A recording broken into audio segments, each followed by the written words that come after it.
पद कंज कृपा सिंधु नर रूप हरि महामोह तम पुंज जासु वचन रविकर निकर गुरु बिनु ज्ञान न उपजे गुरु बिनु मिले न भेव गुरु बिनु संशय न मिटे जय जय जय गुरुदेव। बोलिए प्रेम से श्री सद्गुरु महाराज की जय। परमाराध्य गुरुदेव के पावन श्री चरणों में कोटिशः नमन। आदरणीय रामेश्वर बाबा एवं अन्य साधु समाज, आदरणीय संचालक महोदय, आदरणीय बुजुर्ग सत्संगी गण, धर्म प्रेमी सज्जनों, माताओं बहनों तथा प्यारे बच्चों, करोड़ों जन्मों तक जिस शरीर के लिए भटके हैं वह शरीर हम लोगों को प्राप्त हो चुका है। लंबे समय से विभिन्न शरीरों में भटके हैं और मनुष्य शरीर की अभिलाषा लिए हुए संजोए हुए रहे हैं, तब आज यह दुर्लभ मनुष्य शरीर मिला है। आगरा के संत राम स्वामी साहब की वाणी है, यह तन दुर्लभ तुमने पाया, कोटि जन्म भटका जब खाया। करोड़ों जन्म भटके हैं इस शरीर के लिए, कितने जन्मों का पुण्य जमा हुआ, तब आज उस पुण्य के प्रताप से मनुष्य शरीर मिला है। गुरु नानक देव जी महाराज की वाणी है, का जानी कछु पुण्य प्रगटो तेरो मानुखा अवतार, नहीं ऐसो जन्म बारंबार। कोई पुण्य तेरा प्रकट हुआ है कि आज मनुष्य शरीर तुम्हें प्राप्त हुआ है। ऐसा सुंदर शरीर बार बार मिलने वाला नहीं है। तो ये जो दुर्लभ शरीर मिला है किसी उद्देश्य से मिला है, किसी लक्ष्य से मिला है। अगर उसको नहीं जाने तो मनुष्य शरीर मिलना नहीं मिलना दोनों बराबर हो जाएगा। जन्म जन्म भटकत रहे अजही अवसर के हेत, असो अवसर ते पाइयो, अब क्यों भय अचेत। अब लापरवाह क्यों पड़े हुए हो? जन्म जन्म से जिस शरीर के लिए तुम कामना करते थे अब तो मिल गया, तो लापरवाह क्यों हो, बेपरवाह क्यों हो तुम? संत लोग बतलाते हैं ये उत्तम शरीर, श्रेष्ठ शरीर किसी श्रेष्ठ कार्य के निष्पादन के लिए मिला है, कुछ विशेष काम करने के लिए मिला है। पशु के तरह खाने सोने बाल बच्चा पैदा करने के लिए शरीर नहीं मिला है। क्यों? ये शरीर भोग प्रधान शरीर नहीं है, कर्म प्रधान शरीर है। कुछ कर्म करने के लिए आपको मिला है। कर्म प्रधान विश्व करी राखा, जो जस कर सो तस फल चाखा। ये कर्म प्रधान शरीर है मनुष्य शरीर।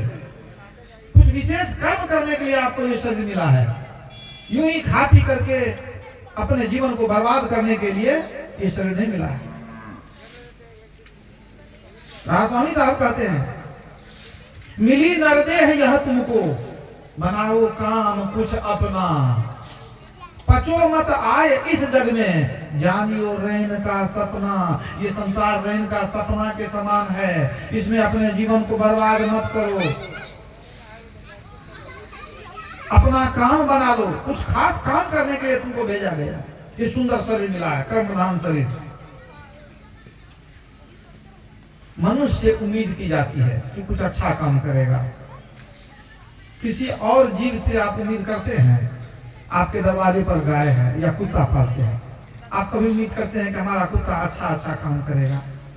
गाय के लिए हम लोग सोचते हैं कि गाय बहुत अच्छा काम करेगी। गाय क्या काम करेगी? उसका काम है घास खाना, भूसा खाना, दूध गोबर देना, यही काम है।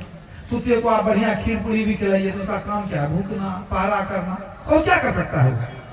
लेकिन नहीं, मनुष्य मनुष्य का जो शरीर मिला है इसी तरह पशु के तरह जीवन बिताने के लिए नहीं मिला है। अपने कर्तव्य को जानना पड़ेगा। जो मनुष्य शरीर मिला है तो हमारा क्या कर्तव्य होना चाहिए।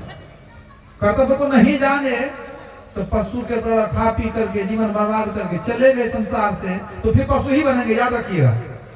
अगर पशु के तरह जीवन बिताए तो मरने के बाद अगले जन्म में पशु ही बनना है आपको। दुर्लभ शरीर मिला है दुर्लभ काम करने के लिए, सर्वश्रेष्ठ काम करने के लिए, उसको जानना जरूरी है। अमेरिका के प्रसिद्ध दार्शनिक हुए कार्लाइल, उन्होंने कहा the latest gospel of the world is know thy work and do it. संसार का नवीनतम संदेश यही है कि अपने कर्तव्य को जानो और उसको पूरा भी करो। अपने कर्तव्य को हम जानेंगे अब फिर उसको पूरा भी करेंगे, तब मनुष्य। नहीं तो खाना पीना और सो जाना यह काम है पशु समाना। आहार निद्रा भय में छुणुम च सामान्य में तो पशु भी नाराना। पशु के तरह जीवन बर्बाद हो जाए। तो ये मनुष्य शरीर जो मिला है सर्वश्रेष्ठ, भगवान राम ने कहा कि देव दुर्लभ शरीर है। देवता भी शरीर के लिए लालायित रहते हैं, भगवान राम ने कहा। और दूसरा कोई कहे तो बात माने कि न भी माने। जब मर्यादा पुरुषोत्तम भगवान राम प्रजा को, गुरु ब्राह्मणों को बता रहे हैं कि देव दुर्लभ शरीर है, ये मतलब क्या है? पुण्य कर्म होने से स्वर्ग मिल जाता है, देवता का शरीर मिल जाता है। लेकिन जब बहुत ज्यादा पुण्य होता है तब मनुष्य शरीर मिलता है। थोड़े से पुण्य से आपको मनुष्य शरीर नहीं मिलेगा, देवता बन सकते हैं आप। इसलिए स्वामी साहब ने कहा बनाओ काम कुछ अपना, अपना काम कुछ कर लो। यही बात तुम्हारे तुम आज कहते हैं। समय गया फिरता नहीं, झट ही करो निज काम। जो समय बीत गया है लौट कर आने वाला नहीं है, तो झटपट अपना काम कर लो। जैसे राज स्वामी साहब ने कहा बनाओ काम कुछ अपना। गुरु महाराज कहते हैं झट ही करो निज काम। और कबीर साहब ने नहीं कहा, कहे कबीर सुनो भाई साधो आपन काज संवारू रे, अपना काम कर लो। ये अपना काम क्या है जानना जरूरी है, बहुत जरूरी है। जानेंगे बूझेंगे और उस काम को संपन्न भी कर लेंगे तो हमारा जीवन सफल हो जाएगा। तब हम कबीर साहब के तरह, नानक साहब के साथ तरह जग जीते जात जुलाहा। कबीर साहब इस संसार को जीत के चले गए, हमारे गुरु जैसे जीवन मुक्ति को प्राप्त करके चले गए संसार से, फिर नहीं आवना यही देश। उस कर्म को जानना होगा। कुछ लोग सोचते हैं कि अभी तो जवानी है, खाने पीने का समय है, कमाने का समय है, ऐश मौज करने का समय है। अब ये जो भक्ति भजन है, आध्यात्मिक बातें हैं, सत्संग है, बाद में कभी कर लेंगे। लेकिन कल का क्या भरोसा, तो बताइए। ये शरीर तो दुर्लभ है, सर्वोत्तम शरीर है, लेकिन एक बीमारी लगी हुई है। ये शरीर क्षण भंगुर है, कब नष्ट हो जाए ठिकाना नहीं है, कुछ पता नहीं है कितना दिन रहने वाला है। भागवत में आया है दुर्लभो मानुषो देहो देहिनाम क्षण भंगुर। मनुष्य शरीर दुर्लभ है लेकिन क्षण भंगुर है, नाशवान है, कोई ठिकाना नहीं, कब तक है कब नहीं है कुछ पता नहीं। आपके घर में जो सामान है तो सामान को देख करके आप कह सकते हैं इस सामान कितना दिन चलेगा। अगर आप नया टीवी फ्रिज कुछ लाए हैं तो कम से कम आपको मालूम है कि साल भर का वारंटी दिया है, गड़बड़ होगा तो बदल के नया भी दे देगा। ठीक है, एक मोबाइल खरीदते हैं तो 6 महीना साल भर की वारंटी देता है ना। हमको मनुष्य शरीर मिला, आपको मनुष्य शरीर मिला, इसकी कोई गारंटी नहीं, कोई वारंटी नहीं, कुछ है पैदा हुए बिना गारंटी कार्ड का, कोई कार्ड नहीं। कई दिन जीना है कुछ पता नहीं। कोई बूढ़े होकर मरते हैं, लेकिन ऐसे भाग्यशाली लोग होते हैं जो बूढ़े होकर मरते हैं। कोई तो जवानी में चले जाते हैं, कोई बचपन में चले जाते हैं, तो कोई जन्म लेकर मर जाते हैं, और कोई अभागा माँ के पेट में ही चले जाते हैं। नहीं बालक नहीं यौवने नहीं वृद्धि कछु बंध, वह अवसर नहीं जानिए जब आए पड़े जम फंद। गुरु नानक देव जी महाराज कहते हैं ऐसा नहीं है कि बालक मरेगा कि जवान मरेगा कि बूढ़ा मरेगा, कोई मर सकता है, कोई बंधन नहीं है, कोई नियम नहीं है, वो अवसर नहीं जानिए जब आए पड़े जम फंद, कब जम का फंदा आ जाएगा पता ही नहीं है। तो जब पता ही नहीं है तो क्या करें? इसलिए गुरु महाराज ने कहा झट ही करो निज काम। जब पता नहीं है तो झटपट कर लो, अभी करना शुरू कर दो। कल का क्या भरोसा? कुछ लोग कहते हैं कल करेंगे, कवि साहब कहते हैं कल करे सो आज कर, सबही साज तू हाथ, काल काल तू क्या करे, काल काल के हाथ। कल जो है अपने हाथ में नहीं है, कल काल के हाथ में है। अपने हाथ में आज वर्तमान है। कुछ संतवी प्रबंध महाराज कहा करते थे अतीत व्यतीत हो चुका है, अब भविष्य जो है अज्ञात है, वर्तमान तेरे हाथ में है, तेरे साथ है। वर्तमान को बनाओ, भविष्य अपने बन जाएगा। हम वर्तमान को बनाएंगे, भविष्य अपने बनेगा। भविष्य के बारे में सोचते रहेंगे तो वर्तमान समय बर्बाद हो जाएगा, तो भविष्य आपका बनेगा कैसे? आप सोचते रहिए कि क्या क्या पकवान बनाना है खाने के लिए, आप सोचते दिन भर गुजार दीजिए, तो वर्तमान चला गया तो भूख से अब मर जाइए, क्या खाइए? भविष्य भी बेकार हो गया, खाना बना नहीं पाए। मतलब समय पर उचित कर्म कर लेना चाहिए, जो उचित कर्म है वो कर लेना चाहिए। हमारा शास्त्र कहता है कि जब तक शरीर में रोग नहीं लगा है, जब तक बुढ़ापा नहीं आई है, जब तक इंद्रियों में शक्ति बाकी है, आंख कान नाक हाथ पैर में, जब तक इंद्रियों में शक्ति बाकी है और जब तक जीवन शक्ति का क्षय नहीं हुआ है, तब तक बुद्धिमान लोगों को चाहिए कि अपने कल्याण के लिए महान कार्य कर लें। अन्यथा जब घर में आग लग गई हो तो पानी के लिए कुआं खोदने से क्या लाभ? जब घर में आग लग जाए, कुदाल लेके जाइएगा कुआं खोदने के लिए, तो क्या लाभ? कुआं खोदते खोदते तो घर साफ हो जाएगा।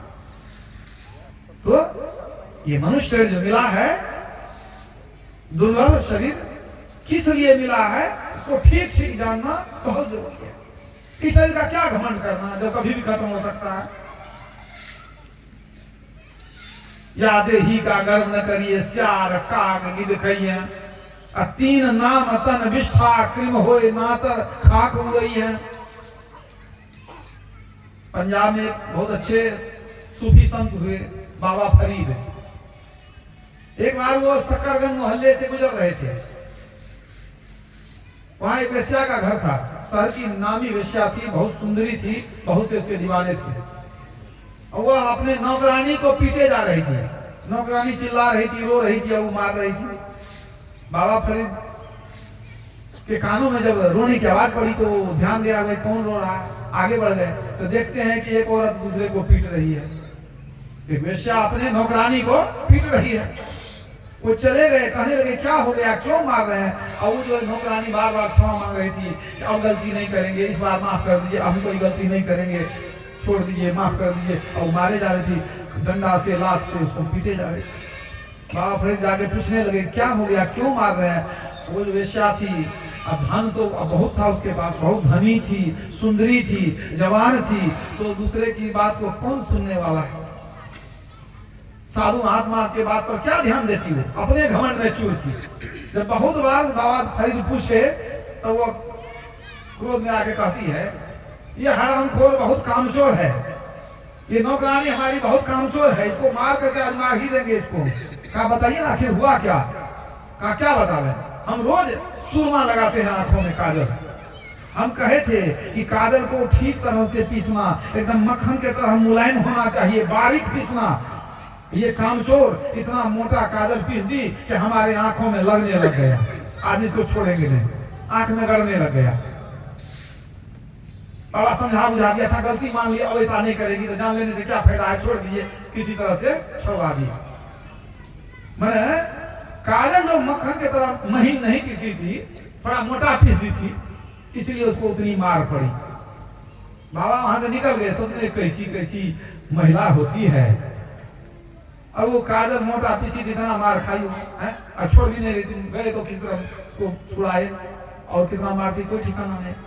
सोचने लगे कैसे कैसे लोग होते हैं, दया नहीं, करुणा नहीं। बात आई गई हो गई, कितने वर्ष बीत गए। एक दिन बाबा फरीद कहीं से गुजर रहे थे, श्मशान घाट था बगल में, कब्रिस्तान था, वहीं से बगल से गुजर रहे थे तो देखते क्या है कि सड़क के किनारे एक लाश पड़ी हुई है, आदमी की लाश। तो देखने लग गए तो देखते हैं कि उस पर कई कौवे बैठे हुए हैं। एक कौवा उस लाश के आंख में चोंच मार करके खा रहा था, आंख को फोड़ करके खा रहा था। बाबा फरीद को बड़ा आश्चर्य लगा।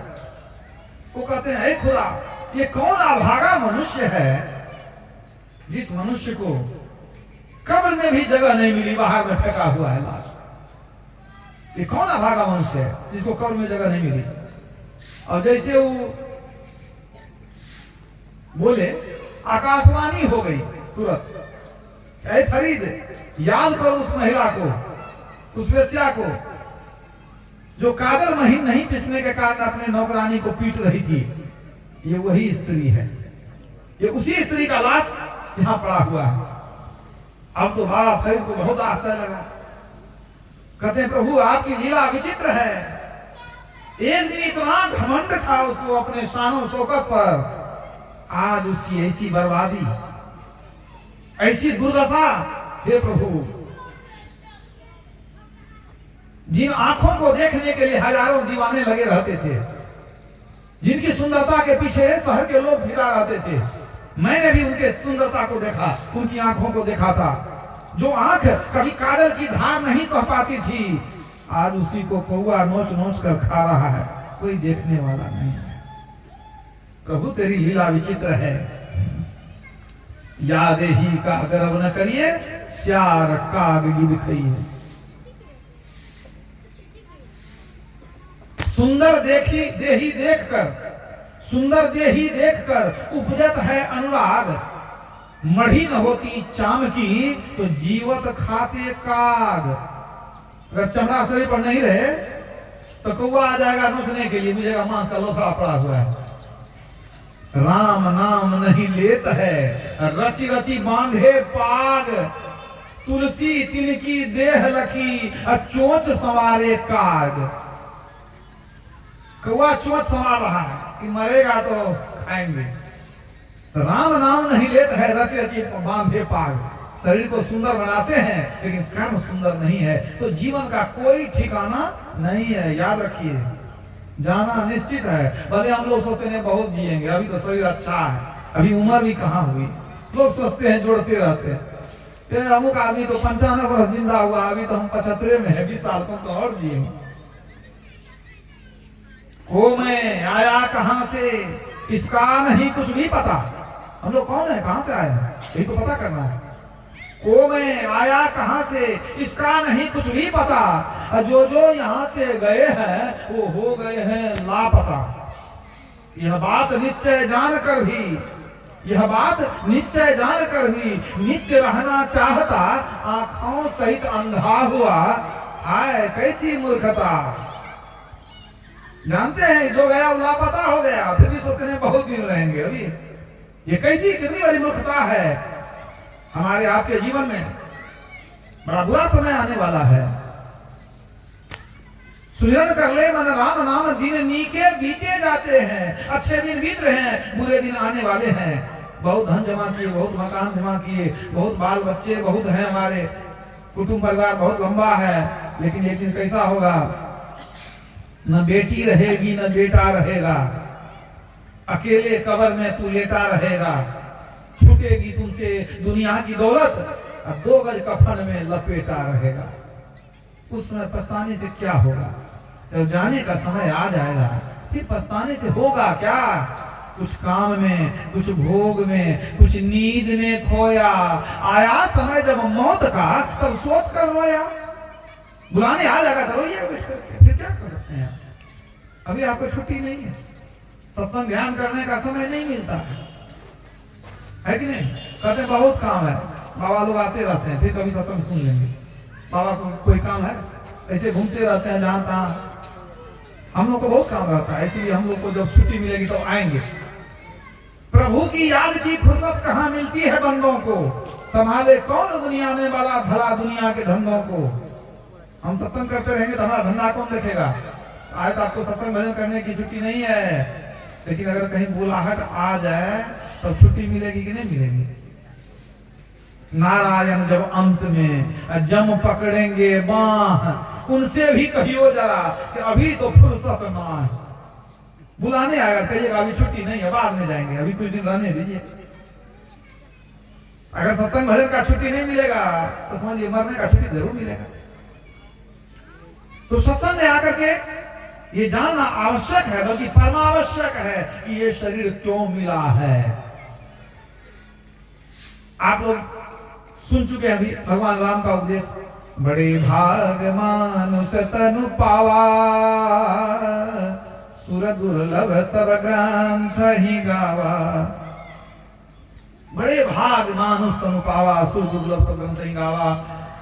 लोग सोचते हैं बड़े भाग से मनुष्य तो मिल ही गया, हमारा बहुत भाग है, अब क्या चाहिए, अब तो सब हो गया। ये नहीं सोचते हैं कि अभी हमारा काम बाकी है, सो नहीं। लोग सोचते हैं मनुष्य शरीर मिल गया, बड़ा भाग है, अब भाग पूरा हो गया। लेकिन याद रखिए, मनुष्य शरीर मिलने से भाग्य पूरा नहीं होता है, भाग का दरवाजा खुलता है। भाग्य पूरा होने में बहुत देर है, अभी सिर्फ भाग का दरवाजा आपका खुला है। आप चाहें तो आप अपने भाग्य को पूर्ण कर सकते हैं, भाग्य को ऊंचे दर्जे तक ले जा सकते हैं। लेकिन कैसे, मैं उस पर प्रकाश डालूंगा, उसके बाद और पाठ के विषय पर आऊंगा। हालांकि ये भी पाठ का विषय ही है। बड़े भाग मानुष तनु पावा, उस जीव का बड़ा भाग्य है जिसको मनुष्य शरीर मिल गया। किसने कहा? भगवान श्री राम ने। जिस भगवान श्री राम ने कहा बड़े भाग मानुष तनु पावा, वही भगवान आगे क्या कहते हैं दूसरी जगह? बड़े भाग पाइए सतसंगा, अभी नहीं प्रयास हो भव भंगा। बड़े भाग पाइए सत्संगा। अब विचार कीजिए कि किसको कह रहे हैं बड़े भाग पाइए सत्संगा? बड़े भाग से सत्संग मिलता है, किसको कह रहे हैं? गाय बैल को, आकि पशु पक्षी को? मनुष्य को ही ना। तो मनुष्य को ही कह रहे हैं कि बड़े भाग से सत्संग मिलता है। अगर बड़े भाग से मनुष्य शरीर मिल गया, अब भाग पूरा हो गया, अब सत्संग की जरूरत क्या है? मतलब क्या कह रहे हैं भगवान कि एक बार तो बड़े भाग से मनुष्य शरीर मिला है, तो वह जीव भाग्यशाली है जिस जीव को मनुष्य शरीर मिला है, लेकिन वह मनुष्य भाग्यशाली है जिसको सत्संग मिलता है। मतलब क्या हुआ कि आपको मनुष्य शरीर मिल गया, अब आपको सत्संग में जाना है, सत्संग आपको चाहिए, आपका भाग बढ़ेगा। भगवान राम कर रहे हैं, मैं नहीं कर रहा। ये नहीं कि बड़े भाग से मनुष्य शरीर मिल गया, काम पूरा हुआ। काम पूरा नहीं हुआ, काम की शुरुआत हुई है। भाग का दरवाजा खुला है, अब भाग को आगे बढ़ेंगे कैसे? अब सत्संग में जाएंगे। बड़े भाग पाइए सत्संगा, बिना ही प्रयास हो भव भंगा। बिना अधिक कष्ट के भव सागर तर जाएंगे, मोक्ष की प्राप्ति हो जाएगी। मतलब सत्संग को अगर पकड़ के रखेंगे तो आज न कल मुक्ति अवश्य मिलेगी। तो भगवान राम ने कहा कि प्रत्येक मनुष्य को सत्संग करना चाहिए, भाग्य और बढ़ेगा। अब मान लीजिए आप सत्संग करने लगे, बहुत दिन तक सत्संग कर लिए, तो क्या भाग्य पूरा हो गया? भाग्य अभी पूरा नहीं हुआ है, तो भाग्य और आगे कैसे बढ़ेगा? अब भगवान राम फिर क्या कहते हैं? जे गुरु पद अंबुज अनुरागी, अते लोक कहू वेदहु बड़ भागी। जो गुरु के चरण कमल में अनुराग रखता है, गुरु के आज्ञा के अनुसार चलता है, जीवन बिताता है, लोक में वेद में वो बड़ा भाग्यवान माना गया। तो समझने की बात यह है कि वह जीव बड़ा भाग्यशाली है जिसको मनुष्य शरीर मिला है। वह मनुष्य बड़ा भाग्यशाली है जो सत्संग करता है, सत्संगी हो गया है। और वह सत्संगी बड़ा भाग्यशाली है जो गुरु के शरण में चला गया। क्रम क्रम से आगे बढ़ेंगे। जे गुरु पद अंबुज अनुरागी, ते लोक वेदो बड़ भागी।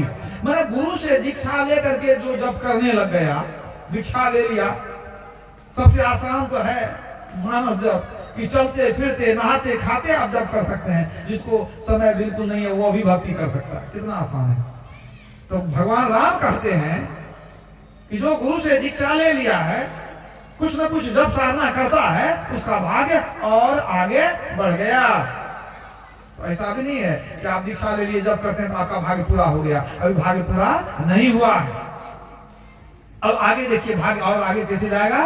तो हाथरस के संत तुलसी साहब कहते हैं, दर्शन उनके उर्मा ही करें बड़भागी, तिनके तरने की नाव किनारे लागी। बड़भागी शब्द पर ध्यान दीजिएगा, मैं बड़भागी शब्द बता रहा हूं, उसी की व्याख्या हो रही है। तो तुलसी साहब कहते हैं कि दर्शन उनके उर्मा ही करें बड़भागी। जब तो बहुत लोग कर लेते हैं, लेकिन इष्ट मूर्ति का दर्शन अंदर में करने वाला बड़ा भाग्यवान होता है। यदि आपके इष्ट गुरु हैं तो गुरु मूर्ति का ध्यान करेंगे आप, अगर राम है तो राम का ध्यान करेंगे, शिव है तो शिव का ध्यान करेंगे। तो उर्मा ही योग हृदय अंदर में यदि आप इष्ट मूर्ति का ध्यान करने लगे तो तुलसी साहब कहते हैं दर्शन उनके उर्मा ही करें बड़ भागी, उसका भाग्य और बढ़ जाता है। और लाभ क्या होता है, तिनके तरने की नाव किनारे लागी, मतलब भवसागर से तरने की नाव आपको मिल गई। यदि आपको मानस ध्यान ठीक होने लग गया, आपको नाव मिल गई, आज नहीं कल भवसागर निश्चित रूप से पार करेंगे। तो देखिए मानस ध्यान का क्या लाभ हुआ, तो भाग्य और बढ़ गया। मानस ध्यान से और क्या लाभ होता है, गुरु नानक देव महाराज कहते हैं, गुरु की मूर्ति हृदय बसाए, जो इच्छा सोई फल पाए। अगर स्पष्ट रूप से साफ साफ गुरु मूर्ति का ध्यान होने लग जाए, इष्ट मूर्ति का ध्यान होने लग जाए, तो आपकी जो कामनाएं हैं, अच्छी शुभ कामनाएं हैं, इच्छा, उसकी पूर्ति होने लगेगी। मन में शुभ इच्छा रखेंगे वो पूर्ति होने लग जाएगी।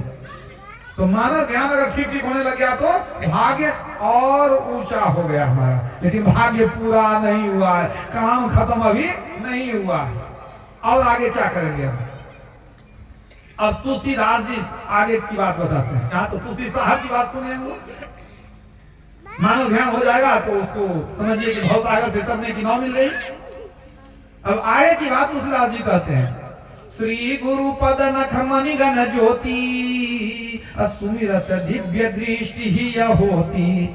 दृष्टियों करते करते दृष्टि की प्राप्ति होती है, प्रकाश मिल जाता है।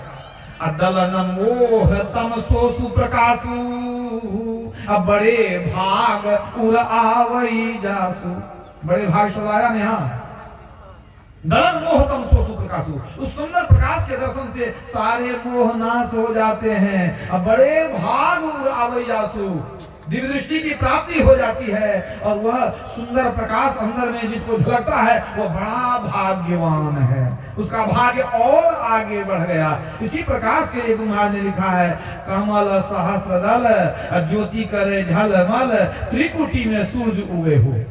जो अपने अंदर चंद्रमा तारे और सूर्य का दर्शन करते हैं उनका भाग्य और बढ़ जाता है। प्रकाश मंडल में चले गए तो भाग्य बहुत ऊंचा हो गया, लेकिन भाग्य अभी भी पूरा नहीं हुआ है।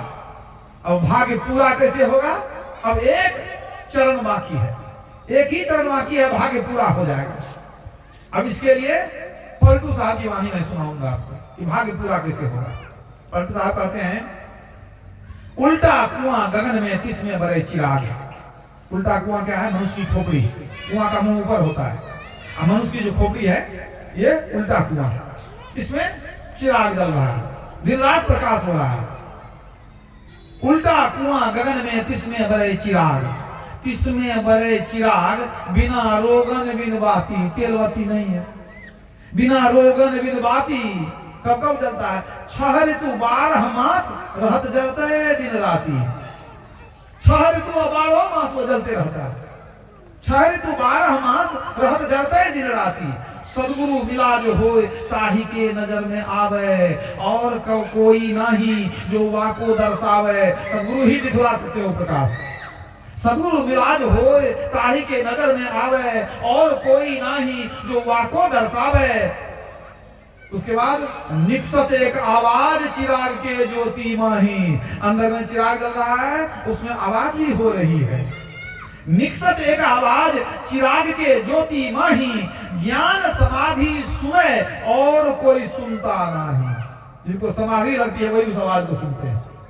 ज्ञान समाधि सुने और कोई सुनता नहीं। अब परंतु जो कोई सुने, ध्यान दीजिएगा, वो जो आवाज आ रही है निकसत एक आवाज, उसके बारे में कहते हैं पलटू जो कोई सुने ताके ऊंचे भाग, अब उल्टा कुआं गगन में तिसमें बरे चिराग। मतलब उस परमात्मा के शब्द को जिसने अंदर में सुन लिया ताके ऊंचे भाग, उसका भाग जो है, भाग्य जो है वो उच्च हो गया, सर्वोच्च हो गया, अब पूर्ण हो गया उसका भाग्य। मतलब अंदर के शब्द को सुनने वाला जो है अपने भाग्य को पूरा कर लेता है। इसी को हमारे गुरुदेव ने कहा, महर्षि महिमप्रबंध जी महाराज की वाणी है, अमृत ध्वनि की नौबत झहरत, भाग्य पूरा होने वाला है। कैसे होगा यही बता रहा हूं। अमृत ध्वनि की नौबत झहरत, अब बड़ भागी सुनते, बड़ भाग्य आ गया यहाँ पर। सुनत लखत सुख लहत अद्भुति में ही प्रभु मिलते। अब प्रभु जब मिल गए तो काम खत्म हुआ कि बाकी रहा? काम तो पूरा हो गया। निज घर में निज प्रभु को पावे, अति हुलसावे ना, अब में ही अस गुरु संत जुक्ति भवत्रास मिटावे ना। इस निज घर में ही प्रभु को पाएंगे, यही शरीर की विशेषता है। इस शरीर में प्रभु मिलते हैं, खोजने वाले की जरूरत है। परमात्मा तो कब से इंतजार कर रहे हैं। इसलिए इस शरीर की विशेषता बताते हुए कबीर साहब ने कहा, यह शरीर सागर अवगाहा, यही कर नहीं कोई पावत थाहा, अंतर उलटी निरेखे जोई, आवागमन मिटावे सोई। यह शरीर सागर के समान अथाह है, जो अंदर में देखने के लिए जान गया। अंतर उलटी निरेखो जोई, निरेखे जोई, उलटी देखो घट में ज्योति पसार, उलटना है। तो अंतर उलटी निरेख है जो अंदर में देखने जान गया, आवागमन मिटावे सोई, वो जन्म मरण के चक्र से निकल जाता है, उसको मुक्ति मिल जाती है। ये है मोक्ष का मार्ग। तो जब अंदर के सार शब्द को पकड़ेंगे, परमात्मा को पा लेंगे, तब तो भाग्य पूरा हो जाएगा। अभी जो मनुष्य शरीर मिला है, अभी सिर्फ भाग्य का दरवाजा खुला है। मनुष्य शरीर मिला है तो दरवाजा खुला है, अभी चलना बहुत बाकी है। अगर वहीं रह गए तो क्या होगा? भक्ति निशेनी मुक्ति की संत चढ़े सब धाय, और जिन जिन मन आलस किया तो जन्म जन्म पछताए।